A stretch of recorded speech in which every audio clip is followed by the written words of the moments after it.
Hey guys, welcome back to another creator commentary.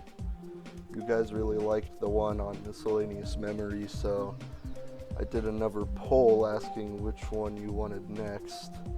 And the poll chose none other than Cluttered Confusion, which happens to be the sequel of miscellaneous memory, so that's cool. There's a decent amount of things to talk about, so without further ado, let's get right into it. Okay, so as you can see here, the first part is a maze part, which is very fitting because memory. This part, like the dark maze in miscellaneous memory, was inspired by a part in Mind Machine by Aimbotter because I think that level's amazing. I already talked about it in my other creator commentary, but I'll just say it again, it's just really good. You all gotta go beat it. So, there's not too much to the block deco for the maze, it's just all of these outlines are fake. Like as you can see. I did this the way I normally build mazes, whereas I make the structuring for the maze and then build the gameplay around it because I think it's easier to do it that way. So all the outlines are fake for that reason. We've got a rainbow glow gradient, and in this video I'm also going to show you how to make one of those because they're very important when you're making rainbow stuff. So pretty much what you do is you take this, you take the big glow right here, you put it like that, and link these together. What you're going to do is you're going to want to put it on your rainbow group, and for me that's just copying the color of the background for this level. And then you want to set it to hue 180 and layer it properly. They want to be on the same layer. Let's just go with 7 for this example. And what you're going to do is you're going to copy and paste it 1 over, move it down a layer, and adjust the hue by 40. And then you're going to keep doing that until you get all the way up to positive 180. Okay, so once you do all the hue adjustments, you have this. And you can just copy and paste it like that and keep going with it. You can do it vertically too, which is what I did in this part. It's just a vertical rainbow gradient. And that is the easiest way to make one, at least in my opinion. That's how I always do it in every single rainbow gradient I build. So, and then we have some just basic 1.0 grid blocks.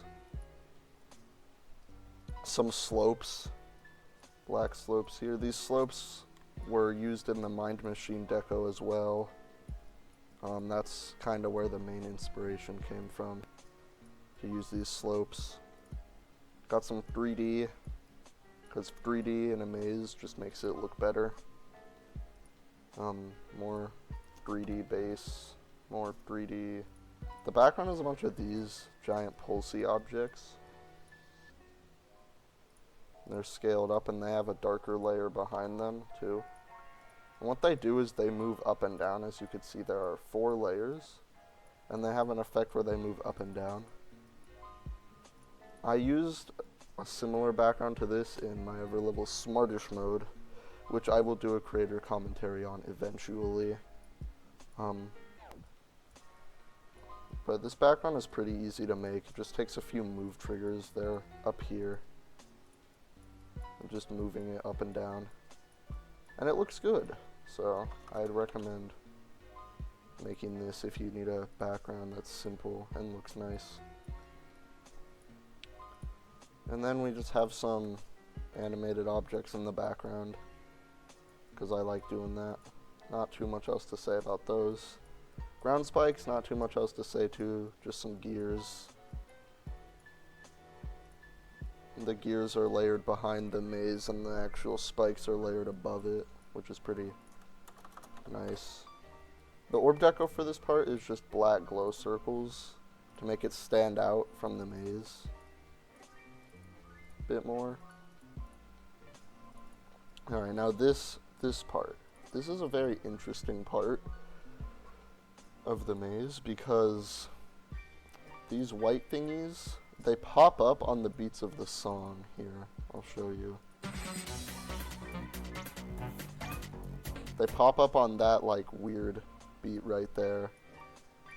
And they linger there for a little bit, and I think it's a nice way to just add some more detail to it and make it a bit more of its own part rather than just a standard maze. They're just pasted over the part. Okay, so how you make these curvy lines right here is you take one of these water objects, you put the detail on black blending, and then you just get a line, and you can do like that. You can do it with spikes too, you just have to like rotate them and stuff.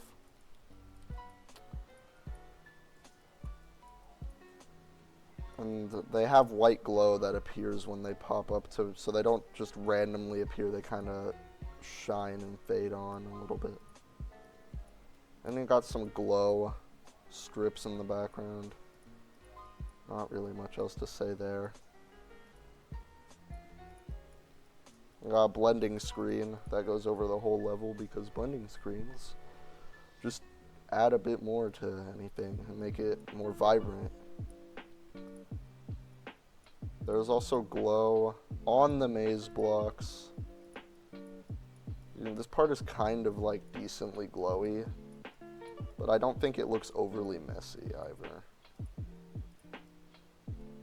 So how this black stuff works at the bottom, this big black curvy thingy, it constantly moves to the left, so it looks like it's just a wave going through the ground. And there's a white one that goes behind everything, behind this black one and behind all the maze.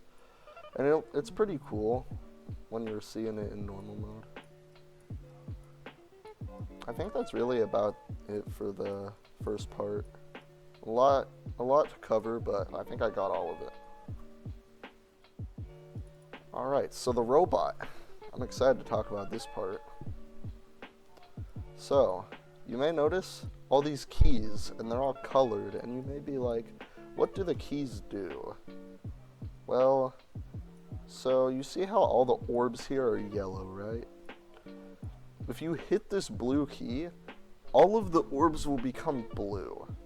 If you hit the green key, they'll all become green, and same with like all the other keys and orbs, like pink is pink orbs, red is red orbs. And it adds a bit of extra memory element, and I think it's a really cool usage of the keys. How it works is there's the key that toggles the orb on, and then there's a bunch of touch toggle triggers behind it that toggle off all the other orbs.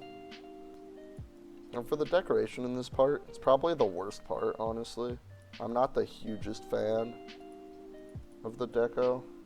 The block design is kind of just some colored blocks with like animated stuff, some watery objects, a few triangles. I do like these triangles. They're flipped, and these things go with the triangles, as you can see.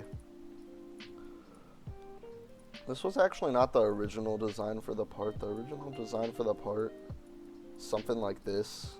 It didn't look very good. So I did remake it after finishing the level. And on the pillar parts, it's kind of just that vertical glow gradient I was talking about. Some animated objects, some electricity behind it, and then a few chains. This background has a bunch of hexagons, and they have that effect that Glide and the first part of MM have, where they're like constantly moving up, down, left, and right, so it creates a cool blur. And we also just have a few pillars to fill up space. And the arrows are kind of weird. They're pretty interesting. I just took this arrow, and this arrow, and I smushed them together to make the big arrow right there. And the saw blades are just typical saw blades, but they have the changing orbs in them. So I implemented the gameplay gimmick into the deco as well. The ground down here, the ground spikes, it's wavy. And it's not too big of a deal because you aren't really seeing the ground spikes most of the time. But it's a cool touch, I think. And that is basically it for the robot part. if I had to sum this part up, I would say it's my favorite part in terms of gameplay, but my least favorite part in terms of decoration. But it's still pretty good overall. Alright, now let's move on. Okay, so now we're at the ship, and yes, I know it looks really messy and goofy in the editor. I promise it doesn't look like this in-game. I did put text up here that says, God, this part was a hassle to build when I was building it. And this is very true, even though this is the shortest part of the level. Like, you could literally see all of it right here. It was one of the hardest, if not the hardest, to build. Because it is the traditional dark maze part, like the 60 part in MM. And I had to mask the spikes. I think I did a better job masking the spikes here than I did on MM. But it was still relatively annoying to do. And the deco is just black background, and then we have some a wavy rainbow thingy that constantly is moving left, so it creates a cool wave. And these objects are actually these. So they have a effect where they like animate and pulse in and out. So you don't just see giant white blobs in the background. They're not super visible, but you can see them, and they do add to the part. There's some animated watery objects in the background to give texture. And then I got stars that go in front of all the other things, but behind the mask still, so you can just see a bunch of stars rotating through. And I think it looks really nice. And then we have arrows. I'm really happy with these arrows. I think they worked out really nicely. Basically, I just took some pulsing circles and some arrows and smushed them together. It's a really easy arrow to make, but it looks really clean. And that is pretty much it for this masking part.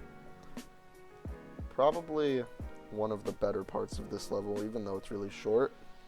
I think it's probably one of the most memorable. Okay, so now we're at the ball part. This part, as you can see, a lot of the blocks are on little conveyor belt looking things.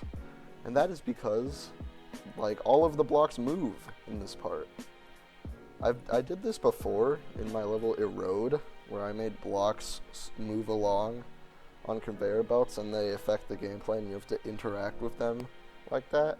But I didn't do it in a memory aspect because Erode is not a memory level, so I wanted to try that with this level. And I think it worked out really nicely. There's also a few orbs on the conveyor belts.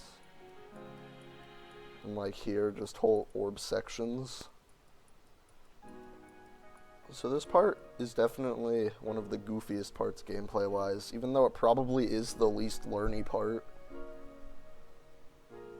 Anyways, the block design in this part isn't too complicated. It's just more outlines, a horizontal glow gradient with some basic 3D, basic animated objects. Some of these are 1.4 looking blocks, and I made them rotate. And it looks really nice when they're rotating because, as you can see, one side is like darker than all the other sides, like they're all different shades. So you can clearly see that. Then we got 3D. Now the 3D looks really goofy here, but like on the next layer, oh, not this layer, but on the next layer, I gradiented the 3D. So it looks pretty normal, like as you can see, it kind of goes with the blocks. And it's a really nice way to make 3D fit with like gradients.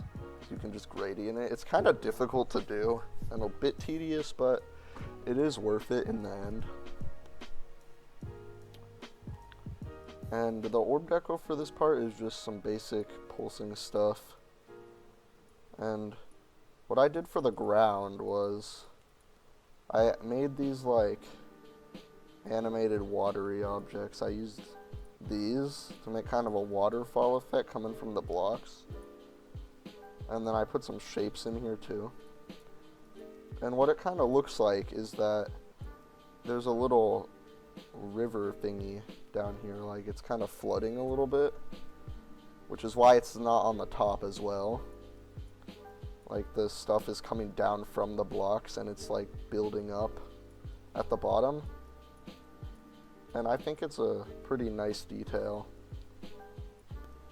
The last thing I have to talk about this ball part is the background, which is pretty interesting.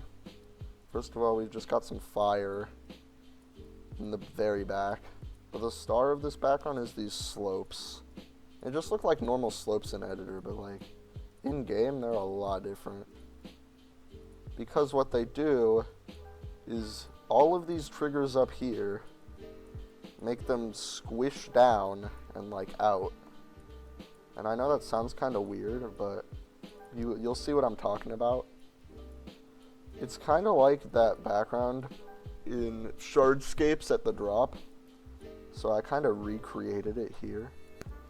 And pretty much how you do it is you just take some slopes.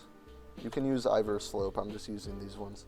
You make a mountain, and then you make another mountain, layer it behind it. You give this side a group, and you give this side a group. And then you get a centerpiece. I used these. And you like line it up here.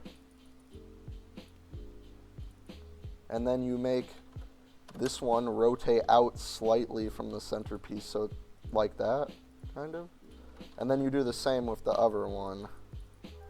And then it kind of bounces and squishes out and in. And it looks really cool. It just uses a ton of groups because rotations have to have new groups for every center. So it is pretty group intensive. If somebody knows a way to do this without using like 200 groups, I'd like to know. But that's how I did it. That's pretty much it for the ball part.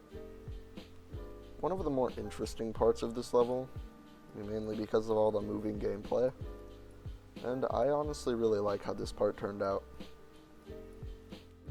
Okay, so next up we have the UFO part, which honestly I love this part. I think it turned out amazing.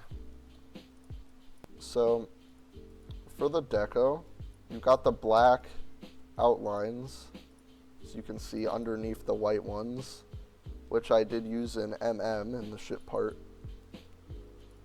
The spikes aren't too fancy, they're just rainbow spikes layered on top of each other. Pretty easy to do.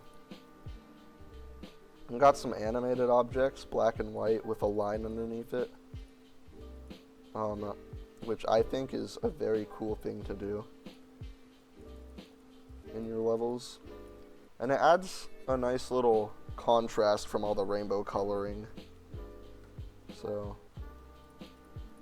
then the gradient for this part is kind of weird. It's a vertical gradient, but I used like smaller objects. I used these instead of the bigger ones. So, but it's pretty much the same technique with like the glow and stuff. I got some 3D. I used this 3D for this part because I don't know. I really like this 3D and I think it actually does fit the block design very well. We got some colored 3D under it, and then some animated objects, pretty much just these, and it like that, yeah, basically. Not too complicated. Got the classic pillars with more of these, but they're like scaled, so they look a bit different. The classic gradient, some question marks that are spinning around, kind of references back to the first part in And then we got the orb deco, which is hexagons. It's 2 hexagons. There's a black one and a colored one, and they're rotating around.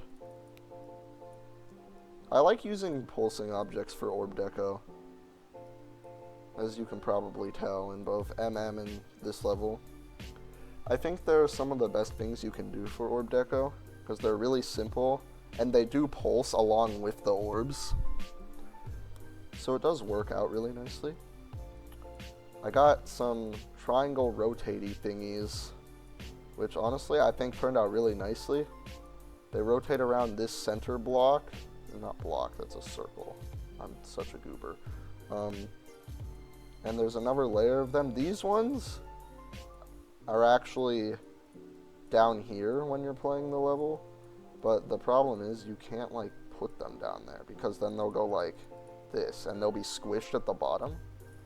So what you can do is you can take them all on a move trigger, and then before the part starts you move them all down to the bottom, and then there's just some watery animated objects in the background because animated object backgrounds are peak.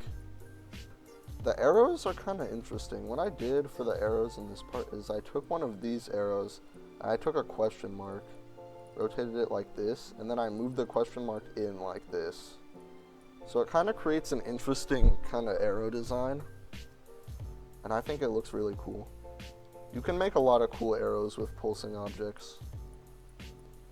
Oh yeah, also there's glow on the blocks. There's pretty much backing glow on all of the blocks in this level for more vibrancy. There's also a few pinwheels like down and up and around. And one thing I did in this level that I didn't do in MM is I added 3D to the side pillars, as you can see. And that's a good touch. I am going to do that whenever I do this structuring from now on. Another thing to note is the block designs in this level are a lot more detailed than they are in MM. I have a thing where I'm always worried that my block designs are too empty, so I always fill them in with a bunch of stuff, and that might be why the object count is as big as it is in this level. I think that's really it for the UFO part. Oh yeah, the ground spikes, last thing. It's pretty much just these, and then I took some like plant and flower objects like here, and that's how I made the ground spikes. They're really cool in my opinion. Alright, so next up we have the wave, which is honestly pretty similar to the UFO in the formatting of the block design. You've got the black outlines, the horizontal gradient, some 3D on both the top and the sides. Oh yeah, this is the one of the two parts that I use toggle orbs for more deco. Toggle orbs for deco is awesome. Like, more people need to do that. I talked about it in the MM video, but like, come on. They look so nice in this block design. Like, you gotta admit. Anyways. And instead of the black and white animated objects, I used black and white wavy objects. And then I have some faintly visible other wavy objects. These ones. What I did for inside was I got some of these.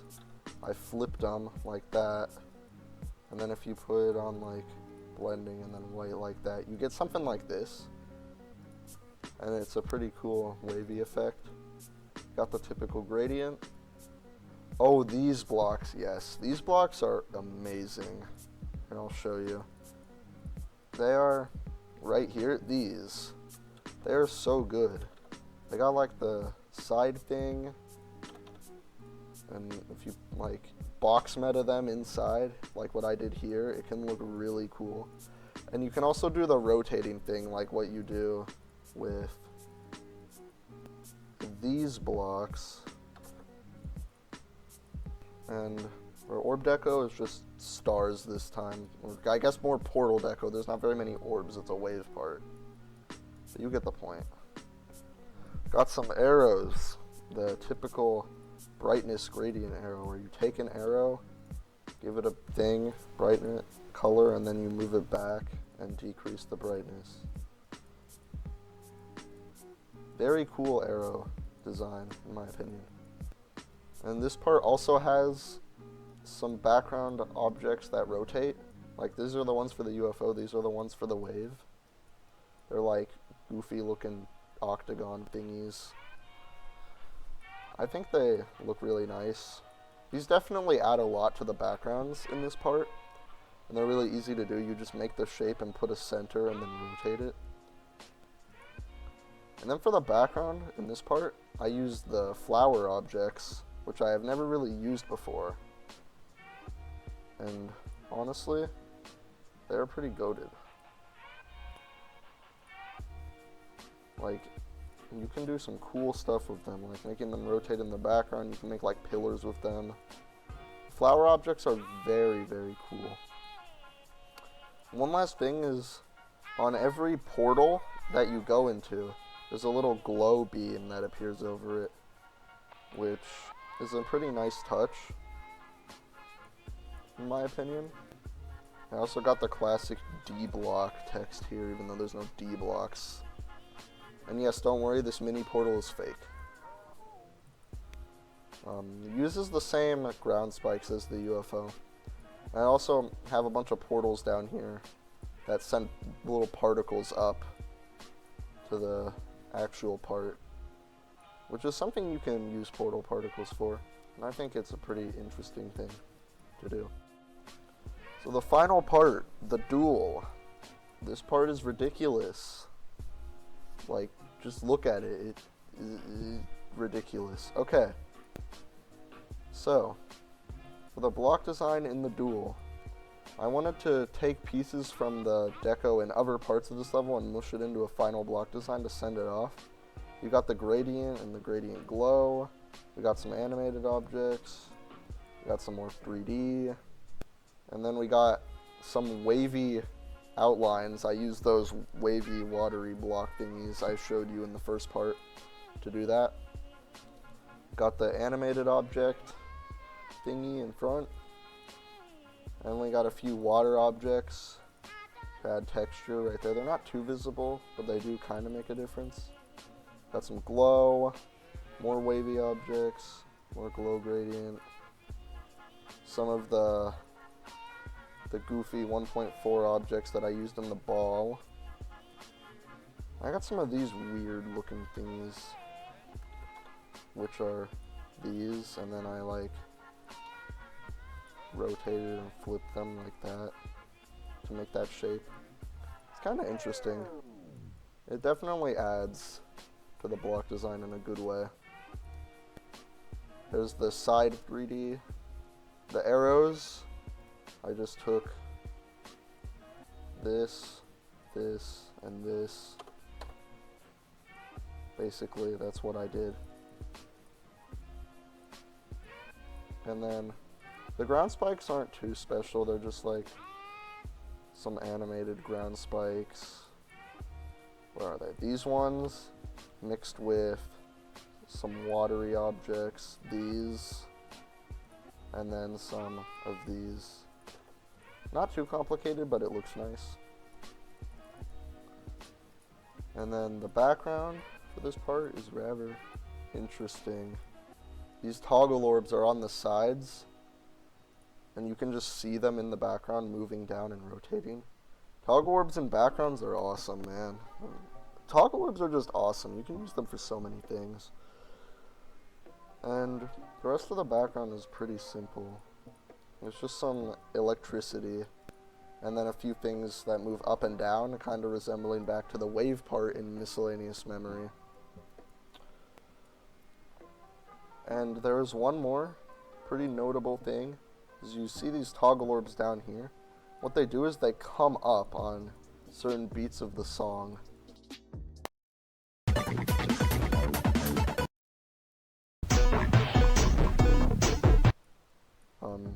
And I think that's a really nice effect, and it does not affect the gameplay, so it is consistent. And yes, this text down here is actually true. The gameplay took me like 7 to 8 hours to make, and it's like 12 seconds. Making memory duels is really hard. Let me just tell you. For this final corridor, I did box meta. Lots of flowery, bushy objects, even some monsters in a few of them. It was pretty interesting. I was originally going to make it like the last one in MM, the last corridor, where it takes block designs from different parts of the level and puts them all into a last part. But it did not look good, so I did this instead, and it looks a lot better. And you may be asking, what are all these white triangle, square, pulsey thingies that are rotating coming up? Well, they're like chasing you and covering up the part as you go through it, and it looks really cool.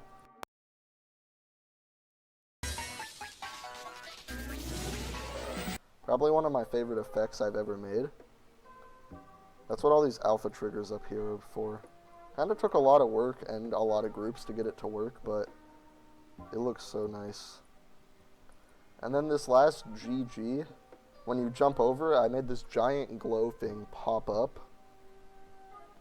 And then when it goes away, the GG looks different. And that is pretty much all for the decoration in this level. Overall, I think it works really nice as a MM sequel. And this is the longest time I've taken to make a level. It took a month and a half. And I think it definitely paid off.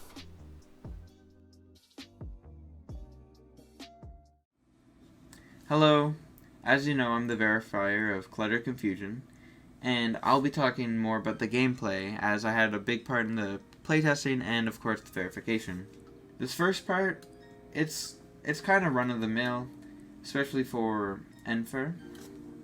The part is reminiscent of Miscellaneous Memory in its gameplay, but of course a lot more structured and a lot more condensed. It has a few little quirks that I found really interesting, especially like this part with the pink orbs on the bottom where you have to plan out if you're going to hold or not, which also is reminiscent of the first part. Then this part right here, I remember in playtesting we had a lot of trouble. This J block never used to be there. It was a micro click, but there's like 4 different ways to do it. You can double click this, you can jump off here and then hit the blue orb. Anyways, this part, we had a lot of trouble finding the right way. There are like 4 different solutions and they're all kind of official. So if you ever plan on playing it, don't feel like, just try to find your own way, really. They all work. Another part I really liked about the first part is this blue orb chain. I really enjoyed how you had to hit it late, but it didn't feel inconsistent, mainly because there's so many, or 4, so you just had to time it vertically instead of worrying if you'd be too far away from the orb horizontally. Another thing I did enjoy was near the end. With this last dash orb, the official intended way is to hit this yellow orb and then fall down and time this dash orb. I found that it's a lot more consistent to jump off this block since you're not falling down as fast. Anyways, it makes it a lot more consistent. Now we go into the second part. The second part is like really confusing and it's really hard to get down and it's not the most consistent, but it works really well. There are a few bugs, like if you hit some keys in a weird way or if you hit some orbs in a weird way that will mess everything up, but usually it's pretty consistent. I remember when I was playtesting, I actually struggled a lot trying to figure out even how to do this part. What you have to do here is you actually have to hit both of the keys to double click a green orb, because you'll hit this green key which will turn everything into a green orb, and then you can double click this to get up here. I thought that was really cool, especially because it's so out of the ordinary. You have to plan out your jump in order to hit this key. It's very interesting. I really enjoyed that. I remember in playtesting, this jump right here was really hard. It was one of the biggest choke points in the whole level. The whole point of it being so difficult was you needed to do such a microclick to land in this gap upside down. And I know there's a way to get here right side up, because if you hit this blue pad or this blue key, it will turn these into blue pads, and this was moved over enough so that you could hit the blue pad and land on the block, but that was fixed. Anyways, this part right here is probably one of the more inconsistent parts. You'll be in a pink key state, so you need to do a microclick to land on a pink pad, since there'll be pink pads instead of yellow pads. And then you're going to hit this green key, which then will turn this orb into a green orb. And so you need to do a very precise jump to dodge this red orb, or red key, sorry. and be able to hit this green orb, and then you need to time it so you can land in between this spike and this spike. It's kind of confusing, it's kind of difficult compared to the rest, but it got quite consistent. Then, so the way I did it in the verification is actually not the intended way of doing it, but I think it's a lot more consistent and cooler because it introduces something that you haven't seen in the part up to date. So what you're supposed to do, if I remember correctly, is you have to jump over this red key and then double click the green orb and then click this orb. I thought that was a little difficult. So the way I did it is I jumped into this platform and purposely hit the red key so that I could hit this orb as a red orb, then hit this blue key to switch this to a blue orb. Then I could buffer it, and here's where it introduces the unique thing, is I would jump in between both of these keys to hit this blue orb and then hit this blue orb, so I could get to the bottom of this platform, which is like where you're supposed to go. I thought that was really cool how you had to jump in between these keys, but it's not really the intended way. However, I think it should be. It's really, really cool. Then with one final jump, you get into the next part. Now before we go into the next part, I need to say this part is very reminiscent of the second part of Miscellaneous Memory, as it is a sequel. I think this part probably pulls it off better, since the one in Miscellaneous Memory is very inconsistent from what I played. But they're both really good. I like both parts. Now, this ship is probably the most inconsistent part of the level, if you're on low refresh rate as I am. But I can see it being pretty consistent once you put enough time into it.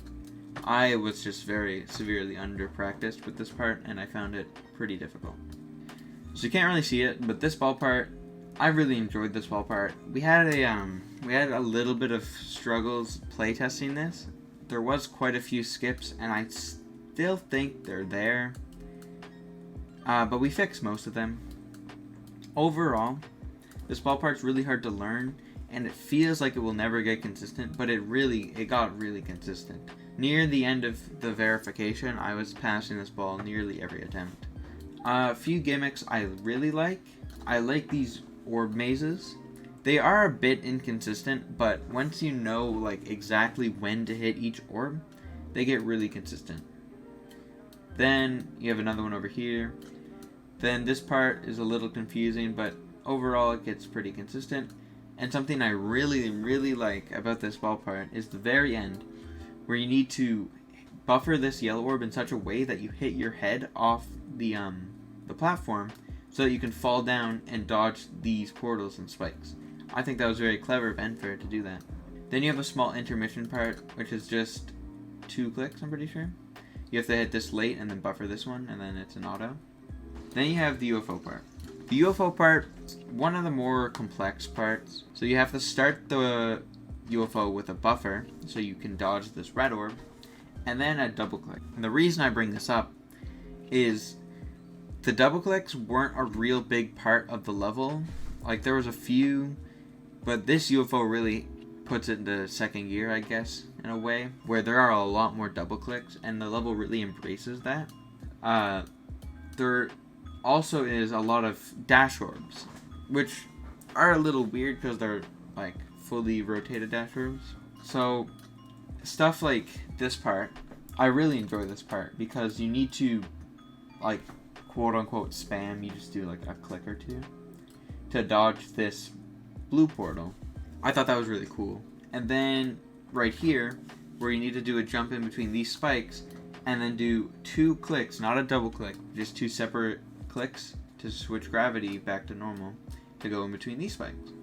I really like that gameplay. It just flows so well. I really enjoyed how Enfur made. And then right here, you need to hit these 4 orbs, and they sync with the music. This part we changed quite a bit. There used to not be a second pink orb right here, and the reason we did that was you would hit the black orb, and you would hit the platform and then hit the pink orb, and you wouldn't make it all the way. I don't really know why we changed it. We talked about having a platform here or something, but it would just make it too easy. The part is a lot better now. It works almost every single time. Then one last double click and a dash orb before we get into the wave. So I must say the UFO was probably one of my favorite parts of the level. Of course, my favorite part is probably the duel. It's so cool. But overall, I think this part was really, really well made. I really enjoy it. Next up, we have the wave. Parts I like about this wave is it doesn't try to hide away from using invisible blocks.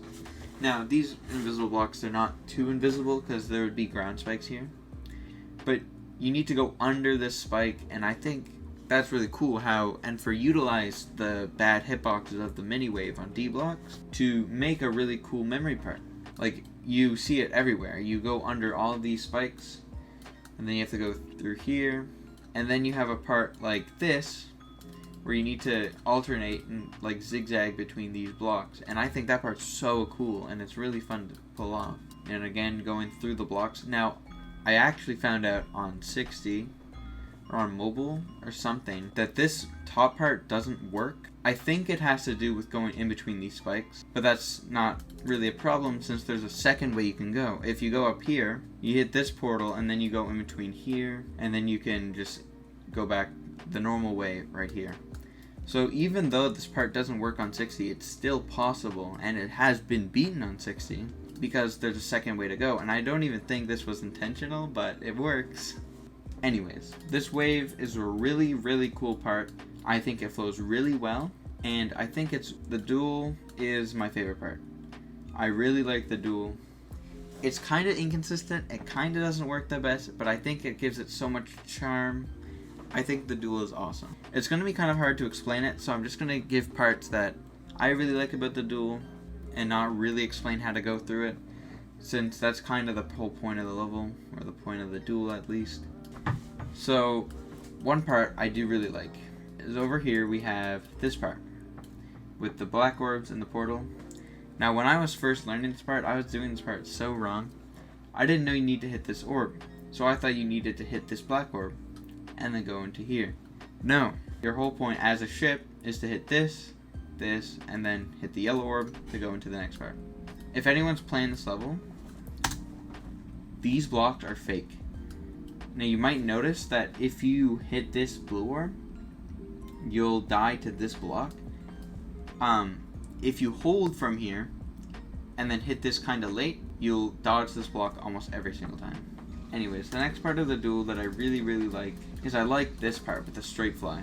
It's a very small straight fly where you just have to go in between these saws and these spikes, and this block is fake. But I don't know, it flows really, really well and I really like it. And this ending part where they both come together to hit this dash orb is really, really cool. Then you have the second half of the duel where you play through as a cube and a spider. And now this orb right here, this yellow orb, was my worst death while verifying. Then, as you go through here, you need to buffer these two orbs, and now this orb is very buggy. It works most of the time if you're able to buffer the yellow orb, but I just found it really inconsistent. This straight fly is really scary as it's a dual ship, and so you have dual ship physics going through here. Overall, this is fine. The duel is my favorite part of the level. I think it's really confusing and it's really cool to watch. And you feel really cool when you're pulling it off from zero. So I have to say this is my favorite part. Now we're on to the final part of the level, the ending, which is going to be difficult because of the effect. It pulls off an ending really well. It's super nerve-wracking and it's super confusing. And then you're given this last jump, which is super unfair, and I think it's so funny that we just have this at the end of the level where you need to hit this blue orb and then this pink orb in such a way that you can go in between these two spikes. And then I'm pretty sure this is a frame perfect on 60, which is not good. It might even be a frame perfect on 75. I just found it quite consistent because it lines up with the song. Really, there's not much to talk about the ending. It's a really good part. I think it's pulled off really well. I really like the design. Then it ends off with an end screen. That's the level. My overall review is this is one of the better levels in general I've played, and this is my second rated verification, or my third actually, sorry. And I'm really grateful for the opportunity that Enfur gave me to be able to verify I feel like in some parts the gameplay could have been better, but overall the gameplay is really well made. The decoration's really well made. Everything in this level is really cool.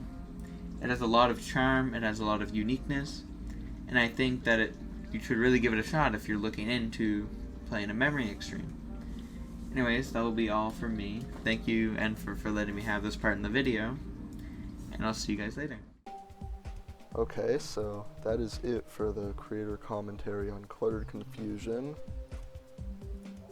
If you made it this far into the video, thank you so much for taking the 45 minutes out of your day to watch this. I know it's kind of long. There was just a lot to go over with this level. It's pretty complicated.